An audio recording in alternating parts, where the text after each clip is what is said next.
আসসালামু আলাইকুম এভরিওয়ান। আমি কোনো একটা জিনিস কেনার আগে কমপক্ষে 6-7 মাস আগ থেকে ওটার উপর রিসার্চ করা শুরু করি। তো আমি এখন চিন্তা করেছি একটি বাইক নিব। সেই বাইকের জন্য আমি আরো আগে থেকেই যদিও রিসার্চ করা শুরু করেছি, কিন্তু আজকে একটি ইন্টারেস্টিং বিষয় ঘটেছে যেটা আমি আপনাদের সাথে শেয়ার করতে চাই। মূলত আমি একটি প্রম্পট লিখেছি যে আমাকে ভালো গুড লুকিং এর মধ্যে এবং বেস্ট মাইলেজের মধ্যে আমাকে কিছু বাইক সাজেশন দাও। তো আমি এই সেম প্রম্পটটা আমি ক্লড এআই, চ্যাট জিপিটি এবং জেমিনিকে আমি প্রদান করেছে এবং তারা সুন্দরভাবে আমাকে তাদের মতো করে সাজেশন দিয়েছে। আনফরচুনেটলি ক্লড এআই এবং জেমিনি সেম সেম সাজেশন দিয়েছে। সেম বলতে আমি বলতে চাচ্ছি যে এক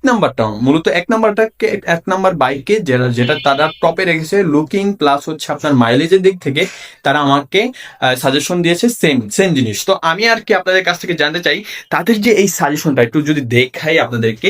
আপনারা দেখতে পাচ্ছেন এটা হচ্ছে আমার ক্লড, এই যে কর্নারে ক্লড এআই এর সাজেশন।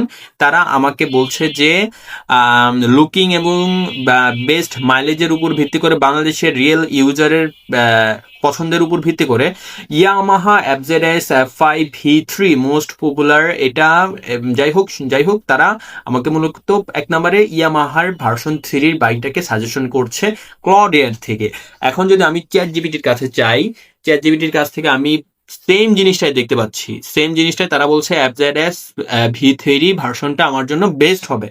এখন আমি যদি যাই জেমিনির কাছে, জেমিনি আমাকে আবার কিন্তু বলছে যে হিরো এক্সট্রিম 125R যেই বাইকটি আছে সেটা আমাকে নিতে বলছে। প্লাস তারা এটার সাথে বলছে যে এটা একটা aggressive looking like premium looks, 150cc plus বাইকের মতো স্পোর্টস ফিল লাইক দেয়।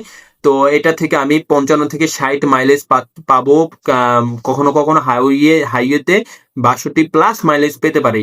আর চ্যাট জিপিটি এবং ক্লড এআই আমাকে ইয়ামাহার সম্পর্কে বলতেছে যে 42 থেকে 48 কিলোমিটার/আওয়ার পেতে পারি। ক্লড এআইও সেম জিনিসটাই মূলত বলছে আমি এই ইয়ামাহা থেকে 45 থেকে 50 মাইলেজ পেতে পারি। এখন এটা কি আসলে কতটুকু যুক্তি, তারা আমাকে কি সঠিক ধারণা দিয়েছে এক নম্বরের বাইকের উপর ভিত্তি করে? আর আমি আমার ক্ষেত্রে কোন বাইকটা নিলে আমার জন্য বেস্ট হবে? আমি লুকিং প্লাস একটু মাইলেজ কমফোর্ট লুকিং এবং মাইলেজ, এই দুটো হচ্ছে আমার মেইন। এই দুই জিনিসটা হচ্ছে আমার মেইন। এবং আরেকটা বিষয় হচ্ছে লংজিভিটি। আমার এই তিনটা জিনিস মেইন। এই তিনটা জিনিসের উপর ভিত্তি করে কোন বাইকটা বেস্ট হবে আমাকে কাইন্ডলি জানাবেন, তার জন্য আমি খুবই উপকারিত হব। ধন্যবাদ।